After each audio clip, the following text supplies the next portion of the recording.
واجعله دأبا مسكن التعلم وموضع الفكرة والتفهم.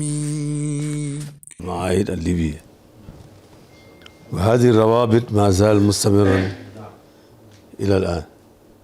نرى الله سبحانه وتعالى أن يستمر إلى الأبد، وأن ينزل الهدوء والسلام في جميع أنحاء العالم، وخاصة في العالم الإسلامي. نرى الله بالعافية والسلام. وهذه زيارة ميمونة لإخوانكم في هذه المدينة، ولا داعي، فإن هؤلاء هم من الذين يقومون بتقوية مثل هذه الروابط، هؤلاء الشباب، ونحن مسرورون بذلك. وقد أخذتم منهم تاريخ المدينة وأعلام المدينة والشيخ المؤسس. أعتقد أنهم تكلموا معكم في هذا المجال، ولا داعي للإسهاب الكلام في هذا. إذن فهذه مكتبة الشيخ الخديم. وكما تعرفون أن الشيخ كان عالما، وكان أديبا، وكان شاعرا، ومصلحا في نفس الوقت. وكان من بين اهتماماته، أهم اهتماماته، التعليم والتربية. وكان يستورد الكتب في ذلك الوقت، في زمن الاستعمار. تعرفون أن الاستعمار الفرنسي كان يمنع كثير من الكتب أن يدخل مثل بعض الكتب في أفريقيا. ولكن الشيخ كان بينه وبين إخواننا المغاربة الموريتانيين روابط، والموريتانيون كانوا علماء ومشايخ، عندهم كثير من الكتب النادرة، فكان الشيخ يستورد منهم هذه الكتب بخط اليد. في ذلك الوقت لم تكن هناك مطابع، ولكن بالخط اليد يشتري الكتب منه. وكان في آخر رحلته في موريتانيا، عندما نفته السلطات الاستعمارية إلى موريتانيا، مكث هناك 5 سنوات. كان يفكر في إقامة جامعة والمسجد ومكتبة. هذه مشروعات 3 كانت تهتم بها في آخر حياته، حتى جمع وأرسل وفدا إلى المشرق لشراء بعض الكتب، وأتوا بالكتب إلى موريتانيا ثم إلى جربل في منفى. ولكن لا قدر الله أن يحترق الكتب كلها، لأنه كان ينوي أن يأتي بهذه الكتب إلى طوبى لكي يسهل لطلبة هذه الكتب. هذا ما كان ينوي الشيخ، ولكن قدر الله أن يحترق أكثر الكتب. ولكن ما زال المشروع في رأسه حتى توارثه أبناؤه، إلى أن وصل إلى الخليفة الثالث الشيخ عبد الأحد، الذي روضته موجودة داخل المكتبة، وهو الذي قام ببناء هذه المكتبة في عام 1977. نعم. وأرسل وفود إلى جميع الدول العربية، وخاصة مصر والسعودية واللبنان، لشراء الكتب. جميع الفنون تقريبا موجودة في المكتبة، وكلها بتمويل منه. من الشيخ عبد الأحد رحمة الله عليه. إذن فهذه مكتبة موقوفة لجميع المسلمين، لجميع المسلمين، وتوجد فيه كتب نادرة أيضا وقيمة أيضا، والحمد لله كل هذا موقوف لأبناء المسلمين والمربين والأساتذة من أي، حتى غير المسلمين يأتون له، حتى غير المسلمين، حتى غير المسلمين. إذن هذه لمحة قصيرة عن المكان لضيق الوقت، ولكن نجدد لكم مرة أخرى بأن هذه زيارة ميمونة إن شاء الله. شكرا. والتقديم أيضا لأصل نشأة هذه المكتبة العامرة، والتي أنا شخصيا لي ذكريات في هذه المكتبة. كنا أيام الطلب نأتي هنا ونتعاون مع مدير المكتبة في ذلك الوقت، ويأمرنا بجمع المخطوطات وترتيبها. أولا لما الشيخ الخليفة الشيخ عبد الأحد رحمه الله لما طبع مجموع رسائل، كانت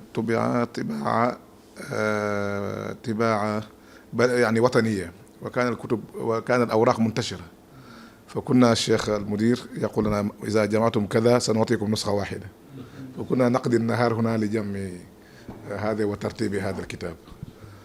وهذا من جهة، ومن جهة أخرى أن والدي كان صديقا للشيخ عبد الأحد، هو كان تاجر أخشاب وخردوات، والشيخ أيضا تعاون معه في الرفوف هذه الذي وضعت الحمد لله. وأيضا هذا الشيخ أيضا أنا من تلاميذه في معهد الأزهر لما كان مدرسا هناك في الثمانينات، فالحمد لله أنتم أصبحت الآن أنتم الآن في بيتي الحمد لله. وتربينا مع إخوانه الصغار، كنا معا وما زال الحمد لله هذه العلاقات.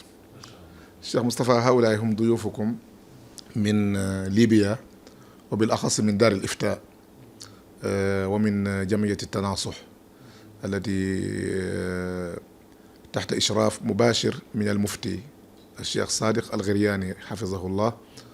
في الحقيقة جاءوا إلى السنغال بتوجيه مباشر منه، هو في الحقيقة رجل صالح نحسبه كذلك، ومحب لجميع المسلمين. قال لأبنائه هؤلاء لما اجتمع بهم أنكم يعني ركزتم في كل أعمالكم على ليبيا، لماذا لا تلتفتون إلى إخوانكم في إفريقيا؟ لا بد أن تذهبوا هناك.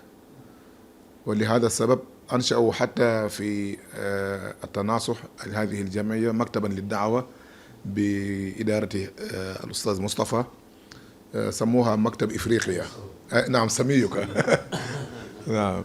فاستحدثوا هذا المكتب الخاص بإفريقيا، وهذا أول سفرهم إلى أفريقيا، بدأوا بالسنغال، وذلك لعل لأن السنغال أيضا له تاريخ في الإسلام وفي انتشار اللغة العربية، وأيضا للعلاقة الشخصية بيني وبين هذا الشيخ، لأنه كان زميلي أيضا في المدينة المنورة منذ 27 سنة، تخرجنا في الجامعة الإسلامية في كلية الشريعة. فلما تواصل معي وسألني عن أشياء كثيرة قلت له السنغال تعال حتى ترى بنفسك، يعني أنا لا أقول لك أي شيء. فلما جاء منذ ذلك الوقت وأنا أطوف معه في المؤسسات الإسلامية الموجودة هنا في مثل هذا الوقت، كنا أمس في كوكي، وقبله كنا في دار الإيمان وفي وزارة التربية وعند الدكتور جيم درامي، يعني ما شاء الله زرنا كل المؤسسات أو أغلب المؤسسات في السنغال. فقلت لهم لا يمكنكم أن تخرجوا إلا أن تزوروا مدينة طوبة وترون بعينكم ما شاء الله الأعمال العلمية الجليلة الموجودة هناك. فقالوا لي طيب نمشي، فلذلك جاءت هذه الزيارة، وأنا كمنسق لهم قلت لهم لابد أن تزوروا المكتب. أنا يعني ركزت على هذا لأن عندهم تجربة في، سوف يتكلم الشيخ، في ليبيا شبيه بذلك مثل هذا، يعني مكتبة ولكن عنده خدمات أخرى، ينظم محاضرات وأشياء. أنا لعل سوف يعطيكم تعريف بها، تطلعون في الإنترنت، عندهم تجربة ممكن نقلها حتى في تشغيل المكتبات الكبيرة مثل هذا. وعندهم أيضا استعداد أيضا لشراكات مع من يريد أن يتعاون معهم في مجال التدريب والتنمية البشرية وفي مجال الخطابة والإمامة. وأيضا عندهم كما تعرفونهم مالكية مثلنا، فهم ما شاء الله عندهم أساتذة، وعندهم أيضا كلية خاصة تابعة لدار الإفتاء لتخريج المفتين والأئمة وكذا. كل هذه الأبواب إن شاء الله هم يستطيعون أن يربطوا فيها علاقات مع الطوبة ومع مؤسساتها. فنتركم إن شاء الله. حديثكم أخوكم فوزي الغرياني، الأستاذ في كلية العلوم الشرعية في جامعة طرابلس، وأستاذ أيضا في كلية العلوم الشرعية والإفتاء التابعة لدار الإفتاء الليبية. جئنا هنا لإخواننا في السنغال كما أشار أخونا جوجو لتقوية أواصر التواصل مع إخواننا في هذا البلد المبارك، ونستفيد منهم بالمقام الأول، وقد نجد ما نفيدكم كذلك، ونتبادل الخبرات. ويعني والحقيقة والله وجدنا أشياء يعني عجيبة هنا في السنغال، الحمد لله رب العالمين في العناية بكتاب الله الكريم أولا، وأيضا في العناية بالعلوم الشرعية وخدمة المجتمع وخدمة المسلمين، الشيء الذي أثلج صدورنا الحقيقة. وجئنا هنا يعني للاطلاع على هذا الصرح العلمي والتربوي الكبير. قد أخبرنا أخونا جوجو والأستاذ إبراهيم على ما في هذا الصرح المبارك من خدمة للإسلام والمسلمين. جئنا لنقف بأنفسنا على ما نراه هنا ونعود به إلى رؤسائنا هناك. وكما أسلفنا جئنا ظننا أنفسنا جئنا لنفيد، لكن يبدو أننا سنستفيد الحقيقة مما رأينا هنا. والله إن شاء الله نجد ما نفيدكم به يعني الحقيقة بعد ولكن هذا لا يمنع أن يكون عندنا بعض الأشياء التي قد نفيد بها إخواننا في هذه الصرح العلمي خاصة، وفي الصروح العلمية والتربوية الأخرى في السنغال. وجزا الله خيرا أخانا جوجو والأستاذ إبراهيم أنهم يعني أخذونا لعدد من الأماكن الحقيقة العلمية التربوية التي رأينا فيها أشياء الحقيقة سررنا بها جدا جدا جدا، وأكرر سررنا بها جدا جدا الحقيقة، وهذا من فضل الله علينا. وكما أسلف أخونا جوجو التوجيه كان مباشرة من الشيخ المفتي الشيخ الصادق الغرياني مفتي عام ليبيا، بل قال لنا بأننا مقصرون جهة إخواننا في أفريقيا بهذا اللفظ. ولذلك التوجيه جاء بفتح آفاق من الشراكة والتعاون وتقوية الأواصر. الحقيقة هي الأواصر مفتوحة من زمان، عندنا أخوة دينية لا شك، وأخوة في المذهب، وفي حتى في القراءة، قراءة نافع بفرعيها قالون وورش، وأيضا أخوة علمية قديمة جدا وتاريخية وقرب جغرافي. فقال لابد نذهب، فمن فضل الله علينا أننا بدأنا بهذه البلاد السنغال، ونسأل الله سبحانه وتعالى أن يوفق الجميع لما يحب ويرضى. من باب تعريفكم بمؤسسة دار الإفتاء في ليبيا، طبعا دار الإفتاء في ليبيا قديمة الحقيقة منذ زمان، يعني منذ أن من الله عز وجل على البلاد بالفتح الإسلامي في القرن الأول، في بدايات سنة 22 هجرية افتتحت طرابلس قبل عمرو بن العاص، ومنذ ذلك الحين منذ دخل الإسلام وهي على مذهب أهل السنة والفقه المالكي دخلها مؤخرا. وأول من أدخل الفقه المالكي للمغرب الإسلامي هو من طرابلس زياد بن علي الطرابلسي، وهو تلميذ الإمام مالك. ومنذ ذلك الحين الحمد لله استقر المذهب، مذهب الإمام مالك هناك، والحمد لله يعني صارت بعد ذلك مؤسسات الإفتاء تترى. لكن كمؤسسة رسمية ابتدأت في ليبيا سنة 1951، و يعني استمرت إلى أن ربما صارت هناك بعض المشاكل في بعض فترات القذافي، لكن بعد التغير الذي صار 2011 أعيد لمؤسسة دار الإفتاء مقامها بتولي الشيخ الدكتور الصادق الغرياني، وصارت لها مرجعية في الفتوى، تفتي بالمذهب المعتبر في بلادنا وهو مذهب الإمام مالك في أغلب فتاواها، إلا القليل يعني قد تلجأ إلى بعض المذاهب الأخرى.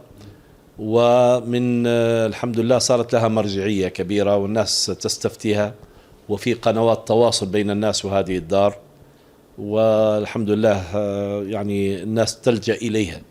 حتى المحاكم فيما يخص كثيرا من الأمور تطلب رأي دار الإفتاء أولا قبل أن تقضي في كثير من الأمور، خاصة الأمور الأحوال الشخصية وزواج وطلاق وإرث وغير ذلك. ثم من نعم الله على هذه الدار أن افتتحت سنة 2013 افتتحت كلية العلوم الشرعية والإفتاء. كان أول اسمه معهد العلوم الشرعية والإفتاء، ثم انتقل بعد ذلك تغير اسمه إلى كلية العلوم الشرعية والإفتاء. تخرج منه حتى الآن حوالي 10 دفعات، ربما يصل الطلاب الذين تخرجوا ليس كثيرا الحقيقة، لأنه هو كلية نوعية تخرج المفتين، فربما عدد الخريجين لا يتعدى 60 أو 70، والآن حتى عدد الطلاب كامل لا يتعدى 120 130، لكن هم نوعية من النوعيات الطلاب النخبويون في الذين يتخرجون مفتين. وبالفعل كثير من الدفعات التي تخرجت بالفعل تخرجوا يفتون الناس، يعني درجة مفتي وعلماء الحقيقة. نعم، فالحمد لله يعني هذه الكلية على طراز رفيع، وهي من دراسة فيها دراسة مكثفة كبيرة جدا في حفظ المتون في الفقه والحديث واللغة والتفسير إلى غير ذلك. فالحمد لله يعني تعتبر من أفضل الكليات في العالم الإسلامي، ويدرس فيها حتى بعض إخواننا السنغاليين. فتحت من العام الماضي قبول طلاب غير ليبيين، وأظن الآن يدرس فيها طالبان أو 3 من السنغال، والآن فتحت للعام الدراسي كوكي العام القادم إن شاء الله. بدأوا الآن فتحوا في قبول، ويعني إن شاء الله سيكون لهذه البلاد الطيبة إن شاء الله نصيب من القبول. كذلك عندنا مؤسسة تناصح للدعوة والثقافة والإعلام، هي تحت مظلة دار الإفتاء، لها عدة أذرع إعلامية وثقافية ودعوية، والشيخ مصطفى قراف صديقنا هو مدير مكتب الدعوة، سيحدثكم إن شاء الله عن هذا المكتب. أنا أحدثكم عن الجوانب الأخرى الإعلامية تتبعها قناة التناصح الفضائية، وهي قناة متنوعة لكن بصبغة إسلامية، وتعطى فيها الدروس. عندنا الكراسي العلمية لعلماء ليبيا، كذلك تتناول المشاكل الناس الاجتماعية والسياسية والاقتصادية. كذلك هناك في الجانب الثقافي مركز الذي حدثكم عنه صديقنا الشيخ نجوجو، مركز الشيخ علي الغرياني الديني. علي الغرياني هو جد الشيخ الصادق، كان من علماء الكبار في ليبيا، سمي باسم هذا المركز، ويضم مكتبة كبيرة جدا يبلغ عدد العناوين فيها حوالي 50,000 عنوان، بالإضافة إلى التقنيات المكتبات الإلكترونية وغير ذلك. ويقدم خدماته أكثر من حوالي يعني 15 ساعة في اليوم تقريبا مفتوحة أبوابها، والحمد لله يعني في إقبال كبير على هذا المركز. بقية المكتب الدعوي يحدثكم إن شاء الله أخونا الشيخ مصطفى. وعلى كل حال نحن جئنا هنا كما ذكرنا لنعزز أواصر التواصل بيننا وبين إخواننا هنا الحقيقة، والحمد لله انشرح صدرنا من أول زيارة لهذه البلاد الحمد لله رب العالمين. وجئنا كما قلنا نريد أن نتعلم منكم ونأخذ منكم أشياء كثيرة حقيقة، وقد نجد أنفسنا نقدم شيء نفيدكم به إن شاء الله في إطار الشراكة وإطار الأخوة التي بيننا وبينكم. جزاكم الله خير، وأعتذر عن الإطالة، وبارك الله فيكم، وأترك المجال لأخي الشيخ مصطفى وصحبه أجمعين. فأنا مسرور جدا جدا بلقائكم، وأشكركم على هذه الرحابة وهذه الحقيقة الحفاوة، حفاوة الاستقبال. وكما ذكر أخي الدكتور فوزي انشرحت صدورنا لهذا البلد المبارك ما شاء الله. أنا أسمع عن السنغال من زمان، وأعرف عنها بعض المعلومات، لكن سبحان الله عندما ترى الشيء ليس كما تسمع عنه. أنا اسمي مصطفى جراف، أنا مدير مكتب الدعوة والإرشاد بمؤسسة التناصح التي أشار إليها الدكتور، التي هي تحت دار الإفتاء الليبية. مكتب الدعوة والإرشاد يعني يعنى بالدعوة إلى الله عز وجل ونشر العلوم النافعة الشرعية، ويدعم في دروس التقوية حتى في العلوم المدنية الأخرى بما نستطيع ومجانا. هذا مكتب الدعوة والإرشاد، وهو تحت إشراف مباشر من فضيلة المفتي الشيخ الصادق الغرياني حفظه الله. هذا المكتب الحقيقة افتتحنا له قسما جديدا بداية هذا العام، بداية هذه العام 2026، سميناه أو سماه فضيلة المفتي قسم أفريقيا. قسم أفريقيا، هذا القسم كما أشار الإخوة هو سيعتني بالدول الأفريقية التي من حول ليبيا، والحمد لله كان خيارنا ويعني التوجيهات أن نبدأ بدولة السنغال، هذا البلد المبارك، هذه أول زيارة لنا. هذا القسم سوف يبني، نحاول إن شاء الله إن وفقنا الله عز وجل يبني الشراكات مع إخواننا، وكذلك نريد أن نستفيد، لأن نحن في ليبيا دولة عددها بسيط 7 مليون، ولكن في بعض الإمكانيات ربما نشارك فيها إخواننا، ولكن الفائدة نحن نريد أن نستفيد. وقبل ذلك كله اللقاء بإخواننا في الله عز وجل هو البركة، فلما نلتقي بالوجوه الطيبة هذه وبإخواننا في الله عز وجل، هذه هي الدعوة التي أمرنا الله تعالى بها لنشر دينه ولنشر سماحة هذا الدين وهذا المذهب المبارك، المذهب الإمام مالك. طبعا نحن هنا نريد التنسيق، يعني نسعى ونصبو إلى التنسيق، بحيث لما نوفد بعض الأساتذة من هناك يأتون هنا فيما يمكن أن يفيدوا فيه في أي مجال، في المجالات التي نستطيعها، سواء حتى كانت في التخطيط الاستراتيجي، التنمية البشرية، قد تكون أمور تربوية، وقد تكون أمورا دينية أولها كتاب الله تعالى، فيما يفيد مثلا في القراءات أو أصول رواية الإمام ورش التي بعض حتى المدرسين لا يعلمها. تجد بعض العلماء من القراء أو خلينا نقول من الحفظة المدرسين لكن لا يعرف هذه الأمور، وهذا يحتاجه المعلم وحتى حافظ القرآن. وعلى كل حال لما نرى مثل هذه الصروح، مثل هذا الصرح المبارك وهذه المكتبة، لا بد أن نستفيد ولا بد أن نخرج بعلم منها، ضروري إن شاء الله. يكفينا هذه الفائدة ونسعى ونصبو إن شاء الله، نتطلع قدما إلى أن يكون هذا الجسر يستمر. هذه زيارتنا نحن الآن هي تنسيقية استكشافية، فنستكشف فيها وننسق لما بعدنا، ثم يأتي بعد ذلك الأساتذة حسب ما ننسق مع أخينا الدكتور أنجوق جزاه الله خيرا، الذي هو كان جنديا معنا في كل مكان يذهب بنا إلى الأماكن، والحقيقة بارك الله فيه سخر وقته كاملا لنا، والله جاء من بلده من طوبة هنا إلى هناك وأقام قريبا منا، لا يتركنا ليلا ولا نهارا، فجزاه الله خيرا. بارك الله، هذا من فضل الله علينا، يعني هذا من فضل وسماحة وعظمة هذا الدين العظيم. يعني نلتقي في إخوة في الله عز وجل يعرفون أن هذا لله عز وجل وخدمة للدين. على أي حال لن أطيل، لأن الإخوة شرحوا شرحا طيبا وإن كان مختصرا. مكتب الدعوة في عديد الأمور التي ستسركم إذا علمتموها إن شاء الله.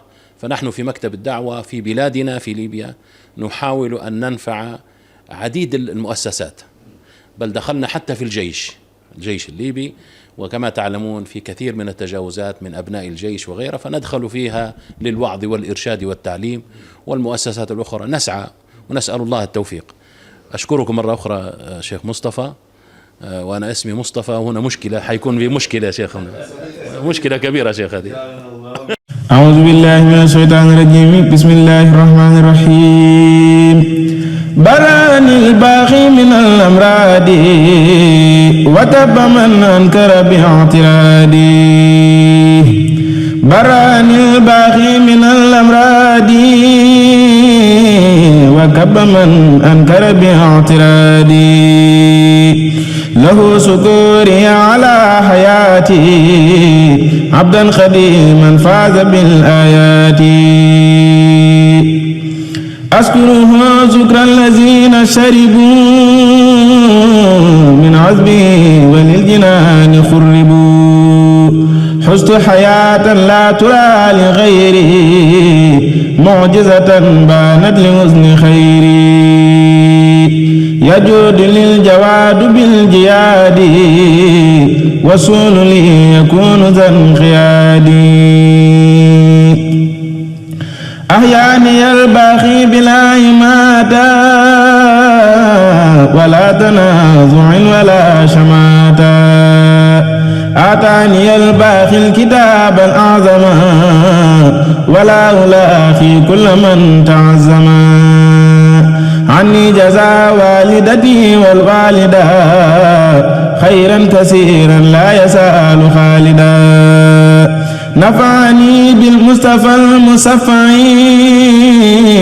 عليه تسليماه نفعا أنفعي دعا خلامي إلى سكور من سخر للخلق بقاء إذا من ربي مالكي خليلي والحبيب وقد معني داعي الطبيب برأني من كل عيب ومراد وخاد لي صحة في كل عراد بريت من عيوب نفسي بالتجاه إلا الذي أبوابه لم ترتجى هو الكريم الأكرم المكرم واليمين لا يريم الكرم محمد وسيلتي وجنتي عن كل سوء وازن وجنتي ينقاد مني السلام عن سلام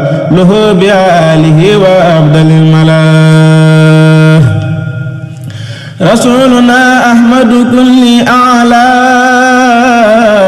عليه خير صلوات الأعلى سنت له أبكار أمداه لدى من جيل سأني وصف الخلدا قلبي صفا بكون ربي خلي حبي ولي جعل